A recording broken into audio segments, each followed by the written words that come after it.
Hello प्यारे बच्चों, कैसे हैं आप। आशा करती हूँ आप सभी अच्छे होंगे और अच्छे से अपनी पढ़ाई कर रहे होंगे। स्वागत है आप सभी का अपने YouTube चैनल दी केमिस्ट्री पर, जहां पर आप हेडिंग देख सकते हैं कि आज हम क्या करने वाले हैं। टारगेट है हमारा नीट 2023, जिसका एग्जाम हमारा 7 मई को होने वाला है। तो लेट्स सी कि हमें कितना याद है। हैशटैग एनटीए अभ्यास। एनटीए अभ्यास के कुछ क्वेश्चंस हैं जो मैं आपके सामने लेकर आई हूँ, ये देखने के लिए कि हमें कितनी चीज़ें याद हैं। याद करने का जो पोर्शन होता है वो केमिस्ट्री में बेसिकली इनऑर्गेनिक के अंदर आता है, जहाँ पर हमें hydrogen, S block, P block, D and F block, इन सभी से रिलेटेड बहुत सारी रिएक्शंस याद करनी पड़ती है। तो तुमने कितनी चीज़ों को याद कर रखा है, कितने तुम्हारे दिमाग में, ये सब देखने के लिए आज इन क्वेश्चंस को अपन प्रैक्टिस करने वाले हैं बच्चे। So do subscribe the channel and share this video as much as you can with your friends, so that सारे के सारे प्रैक्टिस कर सके बेटा। चलिए शुरू करते हैं पहले क्वेश्चन से। इस क्वेश्चन को पढ़िए और मुझे बताइए कि इसका आंसर क्या हो सकता है। A compound X on heating gives a colorless gas. The residue is dissolved in water to obtain Y.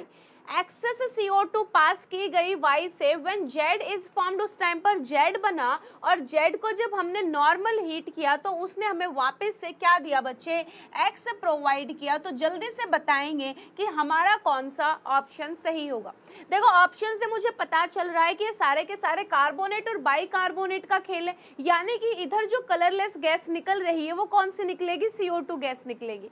तो मुझे ये सारे यहाँ पर ही पूरा पढ़ने के बाद एक ही रिएक्शन चेन समझ आ रही है। वो क्या है कि मैम जब कैल्शियम कार्बोनेट की रिएक्शन करवाई जाती है बेटा, जब इसको हीट किया जाता है तो कैल्शियम ऑक्साइड हमें एज ए रेसिड्यू मिलता है एंड कलरलेस गैस कौन सी मिलती है बेटा, CO2 गैस मिलती है। फिर इस रेसिड्यू को डिसॉल्व किया जाता है वाटर के अंदर, तो वहां से हमें क्या मिल जाता है, नॉर्मली कैल्शियम हाइड्रोक्साइड। अब कैल्शियम हाइड्रोक्साइड बेटा जो Y है उसमें से मैंने एक्सेस ऑफ CO2 जब पास करवाई तो क्या बनता है, याद है ना, सोडियम हाइड्रोजन कार्बोनेट। तो यहाँ पर अपन ने जब एक्सेस ऑफ, यहाँ पर क्या किया बेटा, एक्सेस ऑफ CO2 को जब पास किया तो कैल्शियम हाइड्रोजन कार्बोनेट मिला। और प्यारे बच्चों जब अपन इसको नॉर्मल हीट करते हैं तो calcium carbonate plus H2O plus CO2 मिल जाता है, वापस बैक टू एक्स कंपाउंड जो कि क्या है, कैल्शियम कार्बोनेट। तो ये एक ही तो रिएक्शन थी कार्बोनेट के केस में जो पूरी की पूरी हमने याद की थी। तो यहाँ पर आंसर क्या हो जाएगा, कैल्शियम कार्बोनेट हो जाएगा बेटा। दूसरा क्वेश्चन देखो ऐसा ही, 1 mole of substance X was treated with an excess of water। Excess of water के साथ मैंने उसकी रिएक्शन करवाई, 2 mole of readily combustible gas मिली। रेडिली कंबसिबल गैस से मुझे हाइड्रोजन गैस सबसे पहले दिमाग में आती है कि हाइड्रोजन गैस निकली होगी। वर produced along with this solution also which when reacted with CO2 gas produced white turbidity. अगर मैं लिंक करूं कि कंबसिबल गैस जो है वो मेरी हाइड्रोजन निकली होगी और उधर से एक सॉल्यूशन निकला, उस सॉल्यूशन की एक्सेस ऑफ CO2 के साथ रिएक्शन करवाई तो वाइट टर्बिडिटी हमें दिखाई देती है, कैल्शियम हाइड्रोजन कार्बोनेट, क्योंकि hydrogen carbonate excess of CO2 से मिलता है और हाइड्रोजन कार्बोनेट ही हमें क्या देता है बेटा, वाइट टर्बिडिटी देता है, मिल्कीनेस देता है। तो यहाँ पर अगर मैं बात करूँ तो देखिए मैम, कैल्शियम हाइड्राइड की रिएक्शन जब वाटर के साथ करवाते हैं तो मिलता है calcium hydroxide solution and hydrogen gas मिलती है बेटा। और कैल्शियम हाइड्रोक्साइड की जब हमने रिएक्शन करवाई एक्सेस ऑफ CO2 के साथ तो हमें यहाँ पर क्या मिलता है, कैल्शियम हाइड्रोजन कार्बोनेट जो कि वाइट टर्बिडिटी शो करता है। क्या हमें ये चीज़ याद है बेटा, हाँ या ना। तो इसका आंसर क्या हो जाएगा, कैल्शियम हाइड्राइड इसका आंसर हो जाएगा। नेक्स्ट क्वेश्चन की तरफ मूव करते हैं। Which of the following elements disproportionate on heating with NaOH?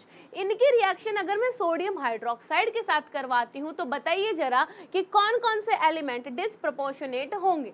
देखो मैम, मुझे जहाँ तक याद है ना, मैंने रिडॉक्स के अंदर भी किया था, फॉस्फोरस, क्लोरीन और सल्फर, इन सब का मैंने डिसप्रोपोर्शनेशन रिएक्शन करवाया था। डिस्प्रोपोर्शनेशन रिएक्शन क्या होता है कि उस एलिमेंट का ऑक्सीडेशन भी हो रहा है और रिडक्शन भी हो रहा है। तो अगर मैं यहाँ पर बात करूँ फॉस्फोरस की रिएक्शन NaOH के साथ, तो देखो मैम हमें यहाँ पर PH3 भी मिलता है और NaH2PO2 भी मिलता है। देखो जरा, फॉस्फोरस -3 में भी जा रहा है और यहाँ पर कितना हो जाएगा, +1 में भी जा रहा है, हाँ या ना। दूसरा, अगर सल्फर की बात करें कि सल्फर का NaOH के साथ रिएक्शन हमें Na2S भी देता है और प्लस में Na2S2O3 भी देता है, यानी कि सल्फर 0 से -2 में भी चला जाएगा और यहाँ पर +2 में या 4 में बेटा +2 में भी चला जाएगा। नेक्स्ट यहाँ पर Cl2 की रिएक्शन देखेंगे अगर NaOH के साथ, तो यहाँ से मैम हमें NaCl भी मिलता है और NaClO3 भी मिलता है, यानी कि 0 से -1 में भी जा रहा है और +5 के अंदर भी जा रहा है कि ऑक्सीडेशन नंबर बढ़ भी रहा है, ऑक्सीडेशन नंबर बढ़ भी रहा है एंड घट भी रहा है, जिसको अपन क्या बोलते हैं बेटा, डिसप्रॉप रिएक्शन बोलते हैं। तो क्या मैं इसका आंसर कर सकती हूँ all of these? Yes ma'am कर सकते हैं, तीनों ही डिस्प्रपोर्शनेशन रिएक्शन शो करते हैं बेटा। नेक्स्ट अगर मैं यहाँ पर बात करूँ, सॉल्ट A+S B बना रहा है, B BaCl2 के साथ रिएक्ट करके व्हाइट प्रेसिपिटेट बनाएगा। A is paramagnetic in nature and contain about 55% of K, कि जो मेरा A है वो पैरामैग्नेटिक नेचर का है, यानी कि उसके अंदर अनपेयर्ड इलेक्ट्रॉन प्रेजेंट होंगे और उस पूरे कंपाउंड के अंदर 55% ऑफ पोटेशियम प्रेजेंट है। तो सबसे पहले मैं परसेंटेज ही अगर कैलकुलेट करके देखूं बेटा, देखो ध्यान से, परसेंटेज ऑफ K कैसे निकलेगा, mass of K divided by total mass of the compound into 100 बेटा। अगर मैं यहाँ पर इन सब का कैलकुलेट करके देखूं, जैसे कि A में ही कैलकुलेट करके देखूं, K2O पोटेशियम का 1 का 39 होता है बेटा, तो यहाँ 39 दूनी 78 और ऑक्सीजन और जोड़ देंगे तो 7816 कितना आ जाएगा बेटा, यहाँ पर कितना आ जाएगा, 8 6 14 और 9 94, तो यहाँ पर 78 डिवाइडेड बाई 94 इंटू 100 करेंगे तो इधर आंसर कितना आएगा बेटा, अप्रोक्सीमेट 70% के आसपास आएगा, ठीक है। लेकिन अगर मैं यहाँ पर इस KO2 का कैलकुलेट करूंगी बेटा, तो KO2 में 39 तुम्हारा क्या है, यहाँ पर पोटेशियम, KO2 टोटल कंपाउंड का मास देखेंगे तो 71 इंटू 100 बेटा, तो यहाँ से आंसर आ जाएगा मेरा 54.9%, यानी कि अप्रोक्सीमेट 55% पोटेशियम बेटा। और KO2 जो है वो एक सुपर ऑक्साइड है, KO2 बेटा K positive plus O2 negative, तो ये क्या है, 1 अनपेयर्ड इलेक्ट्रॉन, तो ये क्या होगा आपका, पैरामैग्नेटिक, क्या होगा बताओ जरा, पैरामैग्नेटिक।